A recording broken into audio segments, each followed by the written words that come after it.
Good morning, students. In last lecture, we already completed the five kingdom system proposed by the scientist Whittaker. The different five kingdoms are Kingdom Monera, Kingdom Protista, Kingdom Plantae, Kingdom Fungi, and Kingdom Animalia. Now, in this kingdom system, some living organisms are not included. These living organisms are called as acellular organisms. The organisms which does not have cell, such organisms are called as acellular organism. Now, the examples of acellular organisms are viruses and virides. Viruses and virides are the acellular organisms which are not included in the Whittaker five kingdom system. So, first we see about the viruses. What is mean by viruses? Now, viruses were named so by Louis Pasteur. Louis Pasteur या सायंटिस्टनी virus हे नाव दिलेले. कशावरनं? Considering the meaning venom. Venom means poison. या व्हायरसेसचा अर्थ होतो poison. These are obligate parasites were given the name virus by M.J. Beijkman after observation that they were able to migrate in an agar gel. बघा, याला नाव कोणी दिलं? M.J. Benchmark यांनी. काय म्हणून नाव दिलं? व्हायरस. का दिलं? कारण त्यांनी ऑब्झर्व केलं की these are what type of parasites? Obligate parasites. And they can migrate from one place to another place in agar gel. Agar जेलमध्ये जर अगार जेल असेल लॅबोरेटरीमध्ये तर ते एका प्लेसवरनं दुसऱ्या प्लेसमध्ये मायग्रेट होतात, म्हणून त्याला काय नाव दिलेलं आहे? Virus.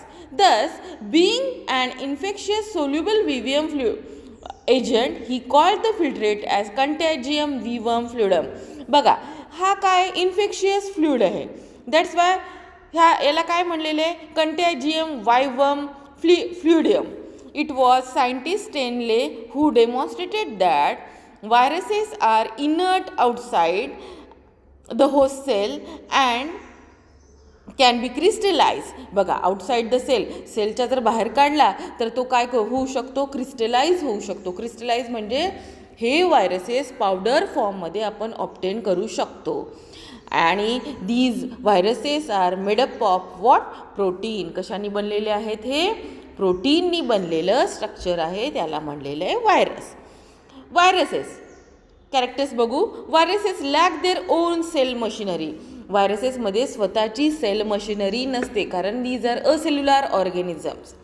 They have protein coat around nucleic acid strand, thus considered to be a cellular organism. बघा, काय आहे व्हायरसेस? फक्त असं प्रोटीन कोट आहे. हे न्यूक्लिक ॲसिड आहे आणि याच्यामध्ये सेल आहे का? नाही. हे एवढं स्ट्रक्चर म्हणजे फक्त व्हायरसेस आहे. Viruses are inactive outside a host cell, but once they enter the specific host cell, they take charge of cellular machinery of the host cell. बघा किती महत्त्वाचं आहे. हा व्हायरस आहे, हे प्रोटीन कोड आहे, हे DNA. हा जेव्हा एखाद्या लिव्हिंग सेलमध्ये एंटर होतो, इट बिकम्स ॲक्टिव्ह. हा काय होतो? ॲक्टिव्ह होतो. outside that cell it is not active, but when it enter inside the cell it become active and it take हा व्हायरस त्या सेलच्या पूर्णपणे कामकाजावर आपलं वर्चस्व गाजवतो. It controls all the activity of that cell. ही जी सेल आहे ना, ह्या सेलची सगळी ॲक्टिव्हिटी तो स्वतः कंट्रोल करतो. And it can duplicate itself. हा स्वतःचं डुप्लिकेशन करतो, मल्टिप्लिकेशन करतो. Thus viruses can be called infectious nucleoprotein particles. म्हणून या व्हायरसेसला काय म्हणायचे? Infectious nucleoprotein particles.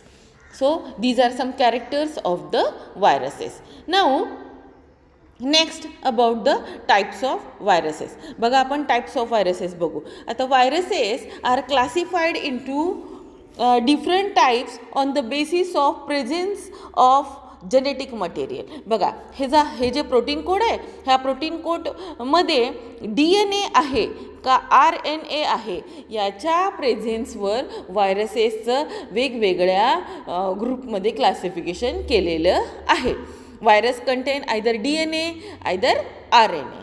Protein coat called capsid. हे जे प्रोटीन कोड आहे व्हायरसचं, this is protein coat, this is called as the capsid. याला काय म्हणलेलं आहे? Capsid. And it is made by the smaller units which are called as the capsomers. हे कशाने बनलेलं आहे?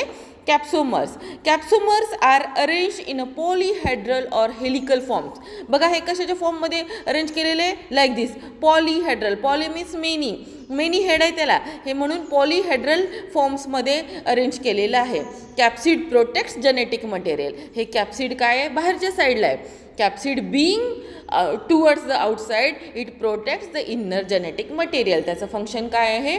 तर हे कॅप्सिड बाहेरच्या साईडला असल्यामुळं आतल्या जेनेटिक मटेरियलचं ते प्रोटेक्शन करतं.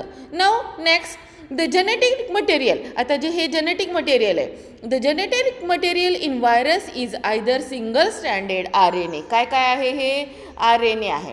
हे कसं आहे? Either single stranded RNA or double stranded RNA or DNA which is single stranded or double stranded.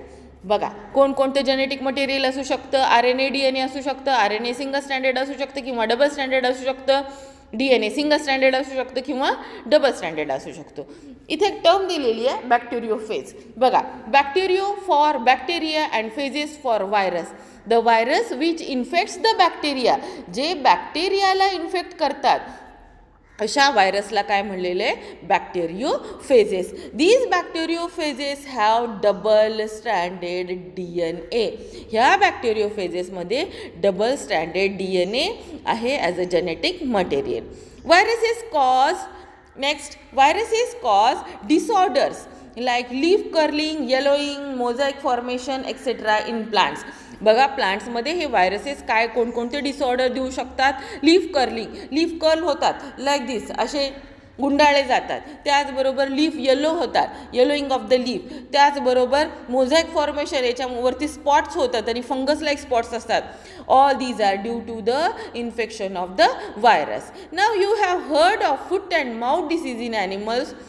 Foot and mouth disease ऐकले असेल, हे पण व्हायरसच्या इन्फेक्शनमुळे होतं ॲनिमल्समध्ये. त्याचबरोबर स्वाईन फ्लू हा पण व्हायरल डिसीज आहे. Small pox, mumps, hums, common cold, these are also a viral diseases which are caused by the different types of the viruses. AIDS is also a viral diseases. आता सगळ्यात महत्त्वाचा जो आहे disease कुठला, जो आता कुठला डिसीज चालू आहे? येस, कुठला आहे तो? जो चालू आहे कुठला? Corona. This corona is also a viral disease. हा पण एक करोना व्हायरल डिसीज आहे. So these are the viruses. Yes, viruses. Now next example of the acellular organization is what? काय आहे सेल्युलर ऑर्गनायझेशनचं next example? व्हायरॉइड्स.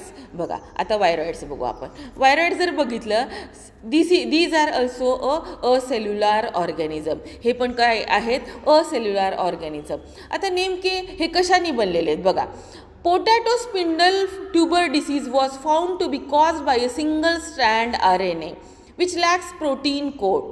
T.O. Denier in 1971 reported that this is a low molecular weight RNA and smaller in size than viruses. These infectious RNA strands are called as viroids. बघा, T.O.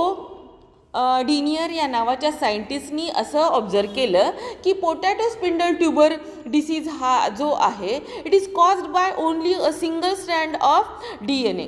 कशाने झालेला आहे हा? एक single strand of DNA. It does not have a protein coat. याच्याभोवती protein coat आहे का? नाही, हे प्रोटीन कोट नाही. फक्त कशाने झालेला आहे हा? सिंगल स्ट्रँडेड काय झालेलं आहे? RNA. आणि this single standard RNA is very low molecular in weight and very smaller in size, and this single stranded RNA which is infectious, which cause disease, this single stranded RNA is now called as viroids. समजले? व्हायरॉइड्स म्हणजे दुसरं तिसरं काही नसून हा single standard RNA आहे. ज्या RNAमुळे infection होऊ शकतं अशा सिंगल स्टँडर्ड RNAला काय म्हणलेलं आहे? तर viroids. Here we finish this lesson. आता हे internet my friend can you tell हे सगळं तुम्ही बघायचं आहे. नेक्स्ट बघू आपण. बघा हे एक्झरसाइज आहे ऑब्झर्व अँड डिस्कस. हे तुम्हाला कंप्लीट करायचे तुमच्या नोटबुकमध्ये. हे पण पूर्ण कंप्लीट करायचे. त्याचबरोबर हे जे एक्झरसाइज आहे हे पण नोटबुकमध्ये पूर्णपणे कंप्लीट करून ठेवायचे आहे. नोटबुक कॉलेज चालू झाल्यानंतर चेक केली जाईल. सगळं समजलं असेल. So thank you.